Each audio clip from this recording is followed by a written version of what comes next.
What's going on, everybody? I'm very sorry that I can't be here today. Little health stuff, nothing serious, but just taking the day, taking some time, getting some things figured out. All right, so I'm assuming that you, if you're seeing the video, have already done this. You've come in the room. Sorry about that.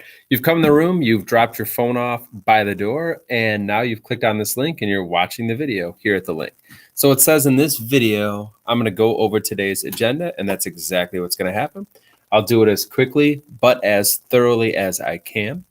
When the video ends, the substitute will click the video off, and then the rest of the block is yours to do exactly what it is I'm about to, set up for you here in this video. So I'm advancing to the second slide. Here's what it says. It says, first and foremost today, when this video is over, please pick from the list below. A timer will be set for 12 minutes. During those 12 minutes, do one of these three things. Choice one.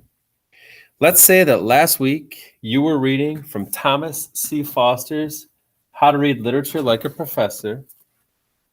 Let's say you were assigned the chapter about geography, and you still have like a page or two to go. Though I would have preferred you do that outside of class, coming back to class today, having it finished up, having some notes that correspond. Let's pretend that didn't happen. If that didn't happen, then that's priority number one. Grab a copy of How to Read Lit from the front table, and then finish purposefully reading your section. The purposeful reading includes responding to the three purposeful reading questions. What is your convention? How would you define it? What are the criteria that would make it clear to somebody that your convention is being implemented? And then the last question is why? Why do authors use the convention? Why do screenwriters and directors use the convention? What are some of the purposes that they have in mind? So finish this during this first chunk of time if you haven't already. Choice number two, let's say you're already done with this. You could take out your free reading book and read that for this little chunk of time lasting 12 minutes.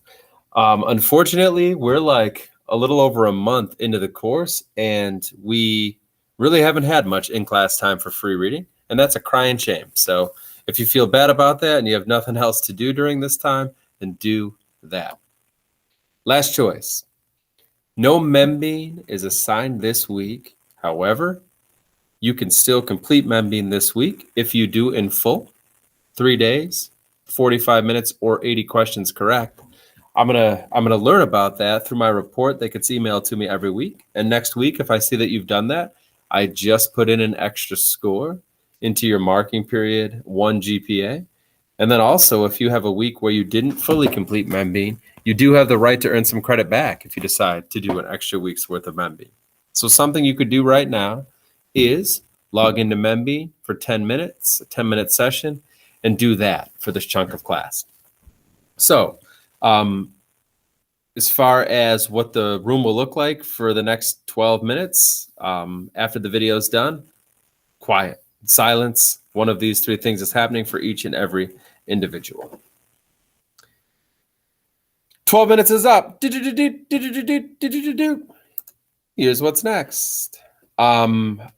Substitute teacher will take attendance at the start of the block. I've left rosters here on my desk that have all of your names as well as pictures. So that'll already have been taken care of.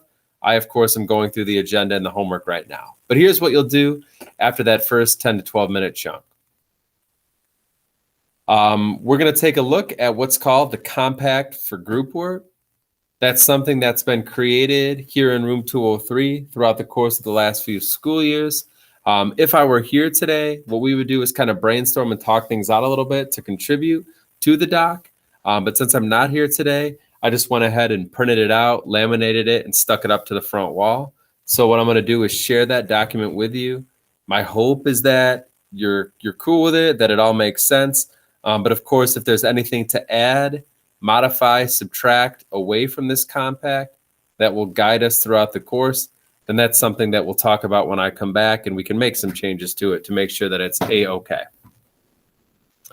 After I've shared with you the compact, you're going to anchor into the compact, which means make sure it's here in your brain and that you're holding yourself accountable to what's listed within it. Then you're going to get into your groups. When I say your groups, I mean your groups for the conventions that have been assigned to you. If right now you're thinking to yourself, what group am I in? That is here in the slide deck. It's this slide right here. So Owen will get with Audrey and Ryan, et cetera, et cetera, et cetera. So these are the groups in which you'll work today, anchored into the compact that I'll share with you here momentarily. What are you going to do in your groups today? You're going to work for about 20 minutes. I ask that our substitute sets a timer for 20 minutes. 20 minutes is about how much time we worked on this task yesterday during the class that's opposite yours, and it seemed to be a good amount of time. So for 20 minutes, it says you're going to work through the procedures so that lessons can begin as soon as next class block. So ideally, by like halfway through the block on Friday, I could draw a card from my stack for your class, Traven Ellison, and his group would be ready to teach their lesson. Or Sarah Kostick, her group would be ready to teach their lesson. So that's kind of a tall order. There's going to be just enough time for you to be able to do that between today's class and a little bit of time next class. But it says work through the procedures so that that can happen. If you're wondering to what procedures this slide refers, I would like to draw your attention to the classwork tab. In the classwork tab, I have a digital copy of the assignment that we're currently working on. It's called Learning Conventions of Literature. You also have this in paper copy. But the procedures to which the slide deck refers are these procedures down here. If you work through these steps and check them off as you go, at the end of the whole shebang, you'll have a pretty decent lesson ready to share with your classmates so that we can all understand all of the conventions, not just the ones that we personally have read about. So right here it says, purposefully read your assigned chapter quietly and on your own by answering the following questions. Consider using the provided notes page. So my assumption is between last class block and the first chunk of class time today, everybody will be done with that, so that when you enter into your groups, you can pick up with this step right here. So first thing you'll probably do in your group today is you'll discuss your purposeful reading notes together in order to make sure that you all understand your convention the same way. What I noted yesterday was most groups kind of were like, okay, I'll start. And then somebody read their notes. And then somebody else was like, yeah, that's pretty much what I have, but I also have this. And they just kind of collaborated, added to their notes, and all got on the same page with regard to their understanding. So that is task number 1 today, to keep moving through the procedures. Step 2, brainstorm commonly known short stories, books, movies, etc., to which your convention can be applied. And I hope that you were kind of doing that naturally as you were reading your chapter, and maybe that you considered that particular prompt a little bit over the long weekend. But for example, maybe you're the Marked for Greatness group, and as you were reading your chapter, you couldn't help but think of a dude in literature with a scar on his head.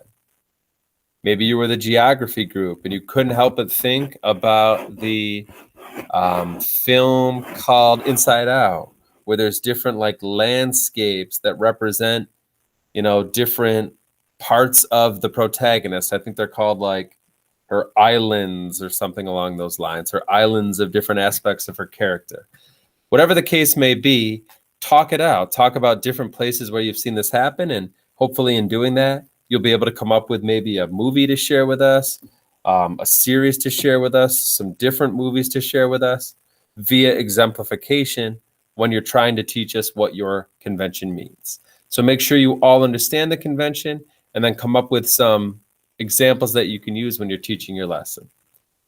Probably some groups will get to this third bullet here today. Basically what this says to do is make a T-chart. You'll note that there are T-charts right here in the digital copy if you want to just use them, in which in the left-hand column, you put some criteria, and in the right-hand column, you make sure that you have some examples from your brainstormed examples that work to show that your convention is indeed being used. So for example, when I was doing this for literary vampirism, in the left-hand column, I put, only cares about his or her needs and not those of others. And I had Shrek in mind, and I was like, fairy tale swamp people. So just go through and make sure that each of the criteria exists in the example or examples that you have in mind. I'm not sure if anybody will get this far today, but some groups yesterday went through those 3 steps that I just shared, and they were like, we still have some time. Can we start making slides, or can we start looking for video clips? Definitely. If you still have a little time to spare in the 20-minute chunk of time and you want to go ahead and start putting the lesson together, then certainly have at it. Last but not least, it says after 20 minutes, you're going to take a break, and that is true. Today, the first break we'll take is artifact bags. I put 2 more on the back of the podium. Whoever's in here today substituting for us, please rest assured that we've done these bags numerous times throughout the course already. So it's kind of a routine that we've been in. So I'm expecting the students to be leaders and just kind of make it happen the same way it's been happening for the last few weeks. But Traven is going to go up to the podium. He's going to pull a bag from the back of the podium, and then he's just going to start sharing it. Here's the baby picture. Here's item 1. We're going to go through the guessing process just like we've done. Once we figure out to whom the bag belongs, that person will go up front, share for 3 to 5 minutes, follow-up questions, the same thing that we've been doing. Usually each artifact bag takes us 5 to 8 minutes in total. So the 2 bags that are on the back of the podium, our first break will probably take 15, 20 minutes or so. Let's say that we've worked through this part of the agenda. We've taken that 20-ish, 16 to 20-ish minute break with artifact bags, and there's still some class time left. My expectation would be that you get back into your groups, you anchor back into the compact that I'm about to share with you, and you just keep moving forward, getting your lesson closer to ready to share. Last slide in the deck, then I'll share the compact, and then I'll close out of this video and just hope for the best before I come back and get back with you on Friday. It says, you can expect to begin delivering these conventions of literature lessons the next time that we meet. This particular slide deck is only for our class block, so we're going to meet again on Friday. So on Friday, like halfway through the block Friday, I would think that we'd be ready to start teaching lessons, and I could maybe draw some cards. Right now, we're in the throes of a break from Membean. This is an extra week. You don't have to do Membean this week, but as noted earlier in the video, you could. Please try to find some time for your free reading book, and make sure that you're always bringing it here to room 203 in the event that we have a little bit of time to read it. All right, so without further ado, last but not least, I want to point out slide 4 in the deck to you. What this is a compact for group work, which is to say a list of expectations for how we conduct ourselves when we are working in groups here in the English classroom. Everything on this compact is based on student input via surveys, discussions, etc. throughout the last few years. Having honest conversations like, when you're working in a group with other people in your grade, what do you absolutely detest? What just makes your blood boil when you're in a group? Oftentimes when you ask that question, people will say, when I'm the only person who's doing anything, like when everybody just sits there and then I feel like I have to do it all myself. So that's the sort of conversations that have occurred to make this particular list of expectations come to fruition. One of the things it says on there is, when we're working in groups to complete challenging, meaningful assignments, we agree to do our share. One person shouldn't have to do the majority of the work, or one person shouldn't try to do all the work because they want to dominate and they don't want anybody else to have a say. So that's what this document is. Today, when you work in groups for the first time really in the course, please try your best to do all of this. Remind yourselves of the cell phone policy. Phone should stay up by the door. I can't really think of an application for using them today, so there shouldn't be anybody going up to grab their phone. We agree to prepare to contribute before entering the group. Preparation for today's group engagement would be having read purposefully your entire chapter so that you can share your notes and share some ideas you have about how to teach a lesson about it.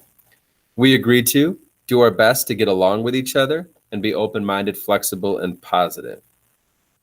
This one here I already read, but it bears repeating. Take on some roles. Everybody has a job.